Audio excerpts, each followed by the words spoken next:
Assalamualaikum warahmatullahi wabarakatuh. Halo semuanya. Sebelumnya izin memperkenalkan diri, nama saya Naswa Devita Mawarni dengan NPM 2313031071 dan di video kali ini kita bakal membahas topik yang penting banget nih, yaitu peran akuntansi sektor publik di era digital dan bagaimana materi ini bisa disinergikan ke dalam pembelajaran di sekolah, khususnya pada mata pelajaran ekonomi. So, stay tune sampai akhir ya. Tapi, sebelum kita lanjut ke videonya, kita harus tahu dulu nih, apa itu akuntansi sektor publik? Akuntansi sektor publik adalah proses pencatatan, pengelolaan, dan pelaporan keuangan yang dilakukan oleh organisasi publik seperti pemerintah pusat, pemerintah daerah, BUMN, rumah sakit daerah, dan lembaga-lembaga negara lainnya. Tujuannya untuk memastikan bahwa uang negara digunakan secara efisien, transparan, dan dapat dipertanggungjawabkan kepada masyarakat. Lalu, apa sih peran akuntansi sektor publik di era digital? So, peran akuntansi sektor publik di era digital yang pertama, digitalisasi sistem keuangan pemerintah.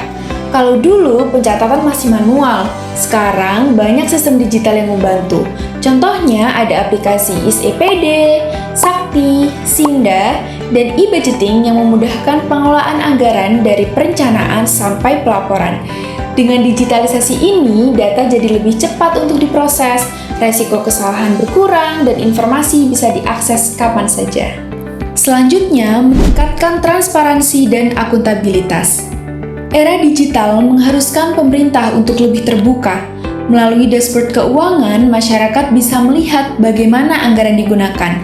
Misalnya, publik bisa memantau APBN dan APBD secara online. Dan hal ini dapat menjadikan pemerintah lebih akuntabel dan mendorong tata kelola yang baik. Lalu yang selanjutnya, pelayanan publik lebih cepat dan efisien. Digitalisasi akuntansi juga berdampak langsung ke layanan publik. Contohnya, sekarang pembayaran pajak bisa lewat e-filing, pencairan dana lewat sistem ISPM, hingga pengadaan barang melalui e-katalog. Semua ini mempercepat proses dan mengurangi tatap muka yang sering menjadi penyebab antrian atau korupsi. Dan yang terakhir, pencegahan korupsi. Loh, kok bisa? Jadi teman-teman, dengan semua transaksi yang terekam secara digital seperti sekarang ini, jejak audit jadi lebih jelas. Sistem otomatis membantu mendeteksi kejanggalan, misalnya anggaran yang tiba-tiba membengkak atau transaksi yang tidak wajar. Teknologi seperti AI bahkan mulai digunakan untuk mendeteksi pola penyimpangan. Lalu, bagaimana sih materi ini bisa disinergikan ke dalam pembelajaran di sekolah, khususnya pada mata pelajaran ekonomi? Yang pertama, studi kasus digital pemerintah. Contohnya, siswa menganalisis website APBD provinsi untuk melihat alokasi anggaran. Lalu yang selanjutnya, project-based learning. Contohnya, siswa membuat mini laporan keuangan pemerintah kelas menggunakan Google Sheet. Lalu yang selanjutnya, diskusi kritis. Contohnya, guru memaparkan kasus korupsi dan siswa menganalisis bagaimana digitalisasi bisa mencegahnya. Lalu yang selanjutnya, simulasi aplikasi. Contohnya, guru memperkenalkan contoh sistem digital sederhana, misalnya simulasi e-budgeting. Dan yang terakhir, literasi digital keuangan.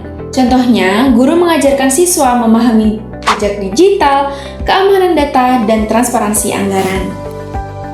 Lalu, apa sih manfaatnya untuk siswa? Nah, integrasi ini bisa membuat siswa lebih paham bagaimana uang negara dikelola, bisa berpikir kritis tentang kebijakan pemerintah, mengenal teknologi keuangan sektor publik, dan siap menghadapi dunia kerja modern yang serba digital. Oke teman-teman, jadi itulah pembahasan tentang bagaimana peran akuntansi sektor publik di era digital dan cara mensinergikannya ke pembelajaran ekonomi di sekolah. Terima kasih sudah menonton, semoga bermanfaat and see you everyone!